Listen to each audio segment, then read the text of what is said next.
20,000 லஞ்சம் வாங்கியதன் பேரில் மலேசிய கீனி செய்தியாளர் கைது.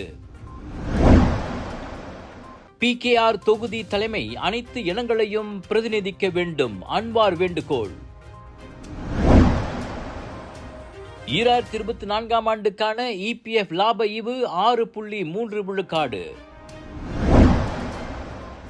திருமாவளனின் கலைச்சொல் அகர முதலி நூல் வெளியீடு. மலேசிய ஊடகமன்ற மசோதா நிறைவேற்றம் 50 ஆண்டுகால போராட்டத்திற்கு கிடைத்த வெற்றி, கூறுகிறார் டாக்டர் மணிமாறன்.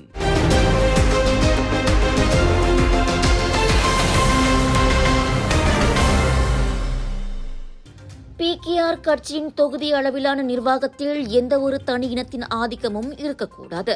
மாறாக அனைவரையும் அரவணைத்து செல்லும் கட்சி கோட்பாடுகளுக்கு ஏற்ப அனைத்து இனங்களும் நிர்வாகத்தில் பிரதிநிதிக்கப்பட வேண்டும். PKR கட்சியின் தலைவரும் பிரதமருமான டத்தோஸ்ரீ அன்வார் இப்ராஹிம் இதனை வலியுறுத்தியுள்ளார். சில தொகுதிகளில் 20 விழுக்காடு சீனர்களும் 10 விழுக்காடு இந்தியர்களும் உறுப்பினர்களாக இருக்கிறார்கள். மற்ற தொகுதிகளில் அவர்கள் அறவே இல்லாமல் கூட இருக்கலாம். எனவே கட்சி அமைப்பு விதிகளுக்கு ஏற்ப இதுபோன்ற அம்சங்கள் கவனத்தில் எடுத்துக் கொள்ளப்பட வேண்டும் என அவர் கூறினார். ஷா அலாமில் நேற்றிரவு ஸ்லாங்கோர் PKR ஆண்டு பொது பேரவையை தொடக்கி வைத்து உரையாற்றுகையில் டத்தோஸ்ரீ அன்வார் அவ்வாறு தெரிவித்தார். கட்சி பதவிகளை அடைந்தால் அரசாங்க பதவிகளை பெறலாம் என்ற எண்ணமும் கூடாது என உறுப்பினர்களை அவர் நினைவுறுத்தினார். மாறாக சொந்த பலம், கொள்கை, மக்களுக்கும் கட்சிக்கும் சேவையாற்றும் தகுதி அடிப்படையில் போட்டியை சந்திக்க வேண்டும் என அவர் தெரிவித்தார். PKR கட்சி தேர்தல்கள் எதிர்வரும் மே மாதம் நடக்கவிருக்கின்றன. விலையோ மலிவு, செலவோ குறைவு, தரமோ உயர்வு, மனமோ நிறைவு. மக்களின் தேர்வு என்ரிகோஸ் முழு ஆடை சத்துள்ள பால்மாவு.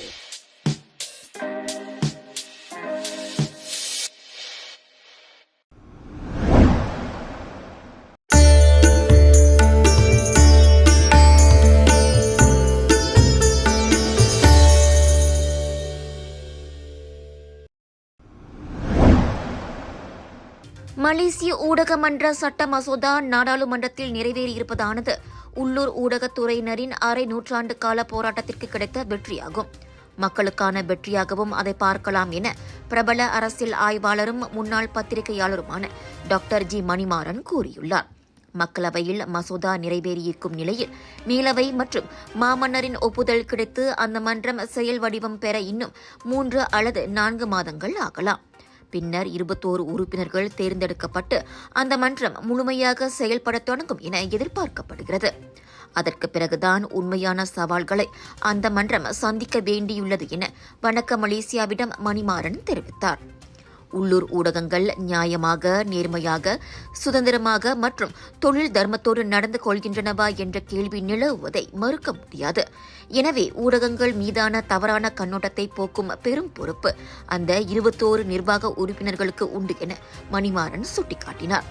மன்றம் அமைக்கப்படுவது பெரிதல்ல, யாருடைய கண்ணசைவும் இல்லாமல் அது சுதந்திரமாக செயல்படுகிறதா என்பதே முக்கியம். அந்த வகையில் சுதந்திரமாக செயல்படுமா அல்லது அரசாங்கத்தின் கட்டுப்பாட்டில் மன்றம் இயங்குமா என்பதை பொறுத்திருந்து பார்க்க வேண்டும் என மணிமாறன் கூறினார். இன்னொரு விஷயத்தை நம்ம இந்த மன்றத்தை உருவாக்கின பிறகு அந்த மன்றத்தில் அந்த ஃபங்க்ஷன் சொன்ன அந்த ஃபங்க்ஷன் அப்புறம் அவங்களுக்கு அதிகாரம் உண்டு. அவங்களுக்கு என்னென்ன அதிகாரம் இருக்கின்றது அந்த சட்டத்தில் இருக்கின்றது.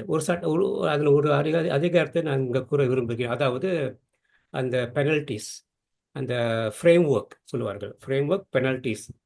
அப்போ அந்த மன்றம் அவங்களுக்கு செய்யும் ஃபங்க்ஷன், நடைமுறைப்படுத்தப்படுற ஃபங்க்ஷன், அது பிறகு அதை எப்படி செயல்முறையும் செய்வதற்கு அதுக்கு அந்த ஃப்ரேம் ஒர்க், அதுக்கு பிறகு அந்த பெனல்டிஸ், அந்த மெம்பர்ஸ். ஓகே, எக்ஸாம்பிள் வச்சுக்கோங்க, ஒரு உதாரணத்துக்கு வச்சுக்கோம். ஒரு பத்திரிகை சரியான செய்திகள், தவறான செய்திகள் அவர்கள் தொடர்ச்சியாக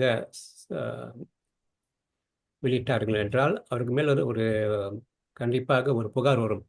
அந்த புகாரை எப்படி தீர்க்க வேண்டும்? அந்த புகார் தீர்க்கிறதுக்கு பராமீட்டர் சொல்லுவார்கள். அந்த பராமீட்டர், இந்த ஃப்ரேம் ஒர்க் இருக்க வேண்டும். அந்த உதாரணம், அந்த பத்திரிகை துறை, அந்த ஆர்கனைசேஷன், அந்த ஊடக அமைப்பு தவறுகள் செய்தால் அவர்களுக்கு எப்படி தண்டிக்கிறது, எப்படி அதை தீர்க்க வேண்டும் என்று அந்த ஃப்ரேம் ஒர்க்கில் இருக்க வேண்டும். இப்போது மன்றம் அந்த சட்டத்தை கொண்டு வந்துவிட்டார்கள். இதற்கு செயல்படும் செய்வதற்கு பல பல கட்டங்கள் இருக்கின்றன. அப்படி இருக்கும் பொழுது அதற்கு எப்படி அதை நிர்வாகம் செய்வார்கள், சுதந்திரமாக நிர்வாகம் செய்வார்களா அல்லது அரசாங்கத்தின் தலையீடு இருக்குமா அல்லது மற்ற மூன்றாவது பிரிவினரின் தலையீடு இருக்குமா? அப்படி இருக்கும் பொழுது அந்த மன்றம் எப்படி தனிச்சையாக சுயமாக சுதந்திரமாக நிர்வாகம் செய்வதற்கு எப்படி செய்வார்கள், எப்படி கொண்டு போவார்கள், இப்படி பல பல ஸ்டேஜஸ் இருக்கின்றன. அதன்படிதான் மக்கள் என்ன சொல்வார்கள், மக்கள் இந்த மன்றம் உண்மையாக மக்களுக்கு நன்மையை கொண்டுட்டு வருமா இல்லை தீமையை கொண்டுட்டு வருமா, அல்லது மக்களின் பெர்செப்ஷன் இன்னும் நெகட்டிவ் பெர்செப்ஷன் இருக்குமா அப்படின்னு பல கேள்விகள் இருக்கின்றன. அதை தெரிவிப்பதற்கு அந்த 21 மெம்பர்ஸ், முக்கியமாக இந்த 21 மெம்பர்ஸ் நல்ல ஒரு தலைமைத்துவம் கொடுத்தார்கள் என்றால் நான் நினைக்கின்றேன் இந்த மன்றம் ஒரு சிறப்பான ஒரு மன்றமாக இருக்க வேண்டும். அந்த மன்றத்தை கொண்டு போவதற்கு அந்த தலைமைத்துவம் முக்கியம். அரசாங்கம் ஒரு பிளாட்ஃபார்ம் கொடுத்து விட்டார்கள், நீங்கள் கேட்டீர்கள், நம்ம கேட்டோம், பிளாட்ஃபார்ம் அதாவது அந்த சட்டம் வந்து விட்டது. இந்த மன்றம் தோற்க இன்னும் ஒரு சில மாதங்களில் செயல் வடிவம் செய்யும். அப்படி பார்க்கும்போது அடுத்த கட்டம் வந்து அது மன்றத்தை எப்படி கொண்டு போகுதுதான் பெரிய கேள்விக்குறி. அது ஃப்ரீயாக சுதந்திரமாக செயல்படுகின்றதா, மக்களுக்கு நல்ல செய்தி வருகின்றதா, பல கம்ப்ளைண்ட் முந்தி வரைக்கும் இருக்கின்ற நியாயமான கான்டென்ட்ஸ், நேர்மையான கான்டென்ட்ஸ், ப்ரொஃபஷனலிசம், அதை சொல்வார்கள் நிபுணத்துவம் தொடர்ந்த ஒரு கான்டென்ட்ஸ் மீடியா கொடுக்கவில்லை என்று பல கருத்துக்கள் இருக்கின்றன. இதுக்கு பிறகு அந்த மாதிரி கருத்துக்கள் தீர்க்குவதற்கு இந்த மன்றம் ஒரு சிறப்பான ஒரு அங்கீகாரம், சிறப்பான ஒரு துறை என்றால் சொல்ல வேண்டும். நிச்சயமாக மக்களும் அதனை அணுக்கமாக கண்காணிப்பாளர்கள் என அவர் குறிப்பிட்டார். இவ்வேளையில் மின்னியல் மற்றும் டிஜிட்டல் ஊடகங்கள் உள்ளிட்ட அனைத்து ஊடகங்களையும் ஒரே குடையின் கீழ் கொண்டு வந்துள்ள பர்னமா சட்ட திருத்தத்தையும் மணிமாறன் வரவேற்றார். ஊடகங்களை இனியும் பிரித்து ஒதுக்கி வைக்க முடியாது, இது காலத்தின் கட்டாயம் என அவர் கூறினார். 1973ஆம் ஆண்டு முதல் முறையாக பரிந்துரைக்கப்பட்ட இந்த ஊடக மன்ற மசோதா 52 ஆண்டுகள் காத்திருப்புக்கு பிறகு மடானி அரசாங்கத்தின் கீழ் சாத்தியமாகியுள்ளது. மலேசிய ஊடகங்களின் சுதந்திரத்தை உறுதி செய்ய தொடர்புத்துறை அமைச்சர் ஃபாமி ஃபட்சில் முன்னெடுத்த முயற்சியின் பலனாக இந்த நெடுநாள் கனவு நிறைவேறியுள்ளது. மலேசிய தயாரிப்பான ஹாப்பி ஃபேமிலி ஓட்மீல் பிஸ்கட்டுகள் சிங்கப்பூர் சந்தைகளிலிருந்து மீட்டுக் கொள்ளப்படுகின்றன. பிளாஸ்டிக் டின்களில் லேபிள்களில் அறிவிக்கப்படாத பால் அந்த தின்பண்டத்தில் கலக்கப்பட்டிருப்பது கண்டறியப்பட்டிருப்பதால் சிங்கப்பூர் உணவு பாதுகாப்பு நிறுவனமான SFA அந்த உத்தரவை வெளியிட்டிருக்கிறது. பால் ஒவ்வாமைக்கு அறியப்பட்டதென்பதால் பாதிக்கப்பட்ட பொருட்களை சந்தையிலிருந்து மீட்டுக் கொள்ளுமாறு அதன் இறக்குமதியாளர் உத்தரவிடப்பட்டுள்ளார். சிங்கப்பூரின் உணவு விதிமுறைகளின் கீழ் ஒவ்வாமை உள்ள பயனர்களின் பாதுகாப்பை உறுதி செய்வதற்காக பால் போன்ற அதிக உணர்திறனை ஏற்படுத்தக்கூடிய அனைத்து பொருட்களையும் உணவுப் பொருட்களின் லேபிள்களில் அறிவிக்க வேண்டும். பால் பொதுவில் உணவு பாதுகாப்பு அபாயத்தை ஏற்படுத்தவில்லை என்றாலும் ஒவ்வாமை அல்லது சகிப்புத்தன்மை இல்லாத நபர்களுக்கு அது தீங்கு விளைவிக்கும் என்பதை SFA தனது ஃபேஸ்புக் பக்கத்தில் சுட்டிக்காட்டியது. எனவே இந்த ஹாப்பி மீல் ஓட்மீல் பிஸ்கட்டுகளை வாங்கியவர்களில் பால் ஒவ்வாமை பிரச்சனையுடையவர்கள் அதை உட்கொள்ள வேண்டாம் என்று அறிவுறுத்தப்படுகிறார்கள். பால் ஒவ்வாமை உள்ளவர்கள் தெரியாமல் அதனை உட்கொண்டிருந்தால் அவர்கள் மருத்துவ ஆலோசனையை பெற வேண்டும் என SFA வலியுறுத்தியிருக்கிறது. கிளாங் வேலி மக்களே, வைரல் ஃபுட் ஃபெஸ்டிவல் ஏயான் மால் புக்கிட் ராஜா கிளாங் ஸ்லாங்கோர் இப்பொழுது தொடங்கியாச்சு 2 மார்ச் வரை. 80க்கும் அதிகமான நாட்டின் புகழ்பெற்ற மற்றும் வைரலான ஃபுட் வெண்டர்ஸ், 100க்கும் அதிகமான வெரைட்டி வைரல் ஃபுட்ஸ். பானிபூரி ஃபெஸ்டிவலில் 50 விதமான பானிபூரி, குனாஃபா ஃபெஸ்டிவலில் 30 விதமான குனாஃபா, 20 விதமான biryani, cheese nachos, cheese போப்பியா, Punjabi sweets மற்றும் பல. ஏயான் மால் புக்கிட் ராஜா கிளாங் ஸ்லாங்கோர், திரண்டு வாருங்கள். Big sale, big discount.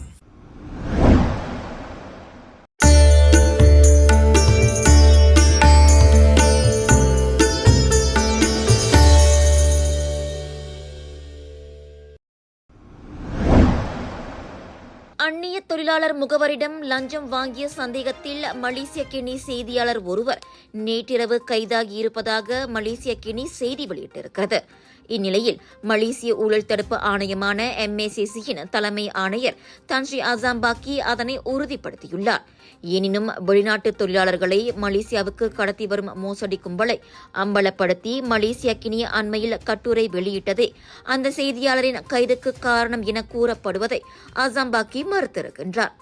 மாறாக அந்த மோசடி கும்பல் தொடர்பில் 2 கட்டுரைகளை வெளியிடாமல் இருப்பதற்காக சம்பந்தப்பட்ட முகவரிடமிருந்து 1 லட்சம் ரிங்கிட் பேரம் பேசியதே அந்த செய்தியாளரின் கைதுக்கு காரணம்.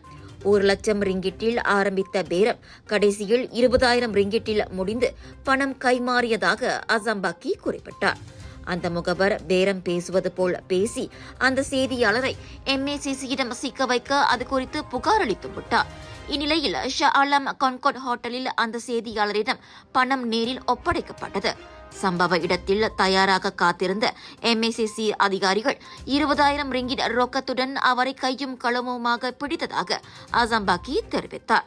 இதையடுத்து அவர் 4 நாட்களுக்கு விசாரணைக்கு தடுத்து வைக்கப்பட்டிருக்கின்றார்.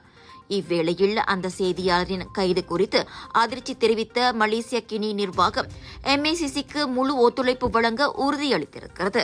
பணியாளர்களின் தவறான நடத்தைக்கு அனுசரணை காட்ட மாட்டோம் என தெளிவுபடுத்திய அதன் நிர்வாக ஆசிரியர் AK ஆனந்த் முழு தகவல் கிடைத்ததும் அறிக்கை வெளியிடப்படும் என கூறியுள்ளார். ஊழியர் சேமநிதி வாரியமான EPF அதன் சந்தாதாரர்களுக்கு 2024ஆம் ஆண்டுக்கான லாப ஈவாக 6.3 விழுக்காட்டை அறிவித்துள்ளது. வழக்கமான சேமிப்பு, ஷரியா சேமிப்பு என 2 வகையான சேமிப்புகளுக்குமே 6.3 விழுக்காடு ஈவுத்தொகை வழங்கப்படுகிறது. மொத்த லாபத்தொகை 73.24 பில்லியன் ரிங்கிட்டை உட்படுத்தியுள்ளதாக இன்று வெளியிட்ட அறிக்கையில் EPF கூறியது. இந்த 6.3 விழுக்காட்டு லாப ஈவானது கடந்த 3 ஆண்டுகளாக இரு சேமிப்புகளுக்குமான ஈவுத்தொகையின் மேல்நோக்கிய போக்கை காட்டுகிறது. 2023ஆம் ஆண்டுக்கு வழக்கமான சேமிப்புகளுக்கு 5.5 விழுக்காடும் ஷரியா சேமிப்புக்கு 5.4 விழுக்காடுமாக EPF லாப ஈவை அறிவித்தது. அதற்கு முந்தைய ஆண்டில் வழக்கமான மற்றும் ஷரியா கணக்குகளுக்கு முறையே 5.35 விழுக்காடும் 4.7 விழுக்காடுமாக ஈவுத்தொகை வழங்கப்பட்டது. உலக மற்றும் உள்நாட்டு சந்தைகளின் மீட்சி, நெகிழ்வான பொருளாதார வளர்ச்சி மற்றும் சிறந்த போர்ட்போலியோ மேலாண்மை ஆகியவற்றால் இந்த உயரிய லாபம் சாத்தியமாகியிருப்பதாக EPF தலைவர் தான் ஸ்ரீ ஜூக்கி அலி தெரிவித்தார். அதோடு கடந்த ஆண்டு EPF பதிவு செய்த மொத்த முதலீட்டு வருமானமும் 11 விழுக்காடு அதிகரித்து 74.46 பில்லியன் ரிங்கிட்டாக பதிவாகியது. 2023இல் அத்தொகை 68.99 பில்லியன் ரிங்கிட்டாக மட்டுமே இருந்தது. EPF வருமானம் கடந்த ஆண்டின் 3வது காலாண்டில் ஊக்கமளிக்கும் வகையில் இருப்பதன் அடிப்படையில் சந்தாதாரர்கள் நல்ல லாப ஈவை எதிர்பார்க்கலாம் என 2வது நிதியமைச்சர் டத்தோஸ்ரீ அமீர் ஹம்சா அசிசான் முன்னதாக கோடி காட்டியிருந்தார். அதே சமயம் லாப ஈவு 6 விழுக்காட்டுக்கும் மேல் இருக்கும் என பொருளாதார நிபுணர்களும் கல்வியாளர்களும் ஏற்கனவே கணித்திருந்ததும் குறிப்பிடத்தக்கது.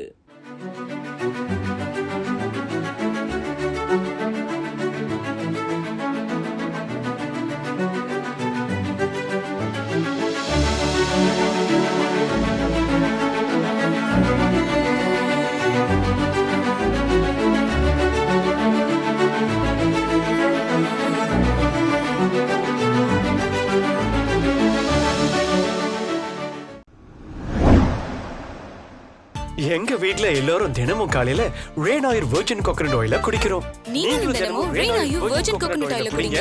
எப்பவுமே புத்துணர்ச்சியோட இருங்க. ஒவ்வொரு பொழுதும் ரெயின் ஆயிலுடன் தொடங்குங்கள். வேர்ச்சொல் ஆய்வாளரும் சொல்லாக்க வல்லுநருமான திருமாவளவன் கைவண்ணத்தில் கலைச்சொல் அகர முதலி வெளியீடு கண்டுள்ளது. தாப்பா நாடாளுமன்ற உறுப்பினரும் மாய்கா தேசிய துணைத் தலைவருமான டத்தோஸ்ரீ M. சரவணன் தலைமை தாங்கி இந்த நூலை வெளியிட்டார். அறிவியல், நுட்பவியல், பொதுவியல் அம்சங்களை உள்ளடக்கி 650 பக்கங்களுடன் 2 மொழிகளில் 10,000 கலைச்சொற்கள் அதில் இடம்பெற்றுள்ளன. இந்நூல் மலேசிய தமிழர்கள் மட்டுமின்றி உலக தமிழ் சமுதாயத்துக்கே மிகவும் அவசியமான அரும்படைப்பு என சரவணன் புகழாரம் சூட்டினார். மற்ற மொழிகள், குறிப்பாக ஆங்கிலத்தில் புது சொற்கள் உருவாகும் போது அவற்றுக்கு சரியான தமிழாக்கத்தை தேடுவதற்கு இனியும் சிரமம் இருக்காது. எனவே திருமாவளவனின் இந்த படைப்பு தமிழர்களால் கொண்டாடப்பட வேண்டிய ஒன்று என அவர் கூறினார். இப்பொழுது நம்முடைய நாட்டிலே தமிழுக்கு வார்த்தைகளை வழங்குகின்ற தமிழ் வேந்தனாக நம்முடைய திருமாவளவன் அவர்கள் விளங்குகிறார். அதற்கு அடுத்து இன்னொரு இடத்தை கண்ணதாசன் சொன்னான், 10,000 பாடல் முத்தாக அள்ளி வைத்த சத்தான கம்பனுக்கு ஈடு இன்னும் வித்தாகவில்லை என்று பாடு அப்படின்னா இருந்ததுக்கு அப்புறம் 10,000 வார்த்தைகளை தமிழுக்கு கொடுத்த ஒரே தலைமுறை நீங்கள். அதனால இது போன்ற, அதாவது தமிழ் வாழ வேண்டும் என்று சொல்லுகின்றவர்கள் தமிழ் படைப்பாளிகளை வாழ வைக்க, தமிழ் படைப்பாளிகள் வாழ வைக்கப்படவிட்டால் தமிழ் வாழ. அவ்வளவு ஒரு ஆற்றல் இருந்தும் அந்த பணிவுடைய இன்சொலநாதர் ஒருவர் கரியல்ல மற்றும் பிற என்கின்ற வள்ளுவனுடைய வார்த்தைக்கு நீங்கள் ஒருவரை அடையாளம் காண வேண்டும் என்றால் அது நம்முடைய திருமாவளவன். இப்படி ஒரு 10,000 வார்த்தைகளை சொல்லக்கூடிய சொல் அகராதியை உருவாக்குவதற்கு மிகப்பெரிய அறிவு சார்ந்த மனிதனால் மட்டுமே. கோலாலம்பூர் தான் ஸ்ரீ சோமா அரங்கில் நடைபெற்ற இந்த நூல் வெளியீட்டு விழாவில் தான் Sri Kumaran, Dato Sahadevan, Dato Sri Anandan, Hong Kong Tamil தொல்மரபு இயக்கத்தைச் சேர்ந்த முனைவர் மெய் சித்ரா உள்ளிட்டோர் சிறப்பு விருந்தினர்களாக கலந்து கொண்டனர். நான் கிட்டத்தட்ட ஒரு 10 ஆண்டு காலமாக முனைந்து ஆய்ந்து பல்வேறு கலைச்சொற்களை உருவாக்கி தொகுத்து ஒரு நூலாக்கம் செய்கின்ற முனைப்பில்தான் இக்கால் அதாவது நுட்பவியல், அறிவியல், பொதுவியல் என இருமொழி தமிழ் கலைச்சொல் அகர முதலி ஒன்றை நான் வெளியீடு செய்திருக்கின்றேன். இந்த கலைச்சொல் அகர முதலி என்பது காலத்தின் கட்டாயமாகவும் காலத்தின் தேவையாகவும் இருந்து கொண்டிருக்கிறது. குறிப்பாக மலேசிய திருநாடு ஒவ்வொரு காலம் பல்வேறு நிலையிலே தமிழை பாதுகாக்கும் ஒரு நாடாகவும் இருக்கின்றது. மலேசியாவில் வாழ்க்கை தமிழர்கள் தமிழை பாதுகாக்கும் நிலையிலே பல்வேறு சொற்களை உருவாக்கி இந்த உலகத்துக்கு வழங்கியிருக்கின்றார்கள். செம்பனை என்ற சொல்லை வழங்கியவர் மலேசிய தமிழர்கள் தான். எண்ணெய்ப்பனை என்ற சொல்லை வழங்கியவர்கள் மலேசிய தமிழர்கள் தான். அதே போல் இணையம் என்ற சொல்லை வழங்கியவர்கள் மலேசிய தமிழர்கள் தான். இக்கால புது வரவாக இருக்கக்கூடிய இந்த கணினி நுட்பவியல் சார்ந்த இந்த சொற்கள், குறிப்பாக வாட்ஸ்அப் என்பதற்கும் யூடியூப் என்பதற்கும் இனி பல்வேறு சொற்களுக்கும், குறிப்பாக இந்த ஆர்டிஃபிஷியல் இன்டெலிஜென்ஸ் அல்லது குவாண்டம் தியோரி போன்ற இந்த துறை சார்ந்த சொற்கள் இவற்றுக்கெல்லாம் தமிழிலே உருவாக்க வேண்டும் என்ற நிலையிலே நான் ஆய்வு செய்து மிகச் சுருக்கமான எளிமையில் வழங்கக்கூடிய பல சொற்களை நான் உருவாக்கியிருக்கின்றேன். புலனம் என்ற சொல், வலையொலி என்ற சொல், தொலைவரி என்ற சொல், பற்றியம் என்ற சொல், இவையெல்லாம் இன்று உலகளாவிய நிலை சென்று பரவி இருக்கின்ற சொற்கள். பலருடைய இயல்பு வழக்கிலே கூட வலையொலியும் புலனமும் வழக்காற்றில் இருக்கிறது. இவையெல்லாம் என்னுடைய படைப்பாக்கங்கள். இவ்வாறான பல்வேறு சொற்கள் மக்கள் பயன்பாட்டுக்கு தமிழ் நலன் கருதி நான் உருவாக்கியிருக்கின்றேன். இந்த சொற்கள் பள்ளிக்கூடங்களிலும் பொதுநிலை ஊடகங்களிலும் பயன்பாட்டுக்கு வந்துள்ளன. எனவே தமிழ் உணர்வாளர்கள், தமிழ் சிந்தனையாளர்கள், பற்றாளர்கள், பல்வேறு துறை சார்ந்தவர்கள் தங்கள் அன்றாட வாழ்க்கையில் பயன்பாட்டுக்கு ஒரு தேடல் இருக்கின்ற சூழலில் இந்த அகர முதலி மிகப்பெரிய துணையாக அவர்களுக்கு அமையும் என்றால் இது மிகையாகாது. தமிழ் பள்ளிக்கூடங்களுக்கும் ஏனைய துறை சார்ந்தவர்களுக்கும் இதை கொண்டு போய் சேர்க்க வேண்டிய மிகப்பெரிய அவாவும் எனக்கு உள்ளது. இன்றைய இந்த நூல் வெளியீடு நிகழ்ச்சியானது ஒரு வரலாற்று நிகழ்ச்சி என்று சொல்லலாம். ஏன்னா இன்றைய காலகட்டத்தில் இன்றைக்கி பார்த்திங்கன்னா தொழில்நுட்ப வளர்ச்சியும் சரி, அடுத்து இன்றைக்கு பல்வேறு மாற்றங்கள் உலகில் ஏற்பட்டு கொண்டிருக்கின்றது. அதற்கு ஏற்றவாறு இன்றைக்கு தமிழில் நமக்கு சொற்கள் இருக்கின்றனவா அப்படின்னு இப்போ செயற்கை நுண்ணறிவு, ஆர்டிஃபிஷியல் இன்டெலிஜென்ஸ் அப்படிலாம் பேசுகிறாங்க. அதற்கெல்லாம் தமிழில் சொற்கள் இருக்கின்றனவா என்று கேள்வி கேட்கின்ற இளைய தலைமுறையினருக்கு அவற்றிற்கெல்லாம் நமக்கு சொற்கள் இருக்கின்றன என்று பதில் சொல்கின்ற வகையில் ஒரு 10,000 சொற்களை நமக்கு அறிமுகப்படுத்தி, அதை எந்த மொழிக்கும் தமிழ் மொழி சளைத்தது அல்ல, மற்ற மொழியிடமிருந்து தமிழ் மொழி இரவல் வாங்க வேண்டிய சூழல் இல்லை, தமிழிலே சுயமாக காலத்திற்கு ஏற்றவாறு எல்லா சூழலிலும் புதிய சொற்களை நாம் உருவாக்கி கொள்ள முடியும் என்கின்ற ஒரு தன்னம்பிக்கையும், அடுத்து நமக்கு கைப்பொருளாகவும் ஒரு நூலை ஐயா திருமாவளவன் அவர்கள் ஏற்படுத்தி கொடுத்திருக்கின்றார்கள். இது ஒரு அரிய முயற்சி. இது போன்ற முயற்சி தமிழ்நாட்டில் இருப்பது ஒரு பக்கம் இருக்க போக, நம் நாட்டிலே ஒரு தலை சிறந்த அறிஞர் இது போன்ற ஒரு முயற்சியில் ஈடுபட்டு வெற்றி பெற்றிருக்கின்றார் என்பது நமக்கெல்லாம் மிகச்சிறந்த ஒரு பெருமையாக இருக்கின்றது. மிகப்பெரிய வெற்றியாக இந்த நூல் வெளியீட்டு விழா அமைந்துள்ளது. காரணம், இந்த மலேசிய நாட்டை பொறுத்த மட்டில் தமிழ் உணர்வாளர்கள், தமிழ் ஆளுமைகள் அனைவருமே இந்த நூல் வெளியீட்டிற்கு வருகை தந்து இந்த நூல் வெளியீட்டிற்கு மிகப்பெரிய ஆதரவை நல்கியிருக்கின்றார்கள். இந்த நூல் வெளியீட்டு விழா இந்த நிகழ்வோடு நின்று விடாமல் ஐயா அவர்களுடைய அகர முதலி தமிழ் பள்ளிகள் முதல் பல்கலைக்கழகங்கள் வரை கொண்டு போய் சேர்க்க வேண்டும் என நாங்கள் எண்ணம் கொண்டுள்ளோம். ஆகவே அடுத்த கட்ட பணியை மிக விரைவில் தொடங்குவோம். இந்த புத்தகம் இன்றைய காலகட்டத்தில் என்ன பயன் அப்படின்னு நிறைய பேர் கேள்வி என்கிட்ட எழுப்புறாங்க. அதாவது இன்றைய காலகட்டத்தில் நம்ம பேச்சு வழக்கில் நிறைய வார்த்தைகள் நம்ம பேசும்போது பிற மொழி சொற்கள், அதாவது ஆங்கிலம் கலந்து நிறைய நம்ம பேசுகிறோம் இல்லையா? அப்படி இருக்கும்போது இன்றைய காலகட்டத்தில் இந்த மாதிரியான புத்தகங்கள் பிள்ளைகள் வாங்கி படிக்கும்போது அவங்களுக்கு வாழ்க்கையில் பயன்பாட்டில் வந்து ரொம்ப பயனுள்ளதாக இருக்கும். அது மட்டும் இல்லாமல் இந்த புத்தகம் வந்து பள்ளிகளுக்கும் கொண்டு போய் சேர்க்கப்பட வேண்டிய ஒரு புத்தகம். அது மட்டும் இல்லாமல் குடும்பத்துலேயும் வந்து நிறைய பேர் வந்து பயன்பெறலாம். ஏன்னா குடும்பத்திலேருந்து ஒரு விஷயம் பிள்ளைகளுக்கு போய் சேரும்போது அது மிக விரைவாக வந்து பிள்ளைகளுக்கு கொண்டு போய் சேர்க்க முடியும். அதனால் இந்த மாதிரியான நல்ல அறிவு சார்ந்த புத்தகங்களை வாங்கி பிள்ளைகள் படிக்கணும். இன்றைய காலகட்டத்தில் இந்த மாதிரி புத்தகங்கள் கண்டிப்பாக தேவைப்படுற ஒரு புத்தகம். வண்ண படங்களுடன் கூடிய இந்த கலைச்சொல் அகர முதலி நூலின் அடக்க விலை 150 ரிங்கிட் ஆகும்.